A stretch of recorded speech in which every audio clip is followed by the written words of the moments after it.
Mga uri ng mga kamag-anak 2025. Inggitera. Sila yung mga kamag-anak na hindi natutuwa sa pag-angat mo. Kasi ayaw nilang masapawa. Inggitera. Mata pobre. Ikakahiya ka kasi mahirap ka. Uutusan ka nila kapag may handaan sa bahay nila. Tagahugas ng plato, tagaligpit ng mga kalat. Mata pobreng kamag-anak. May amnesia. Dati sa inyo lumalapit pag walang-wala sila.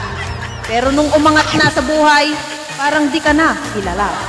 Humingi ka lang ng konting pabor, mas marami na yung masasakit na salita kaysa sa tulong nila. Pakiilemera. Sila yung mga kamag-anak na laging nakabantay sa galaw at kilos mo.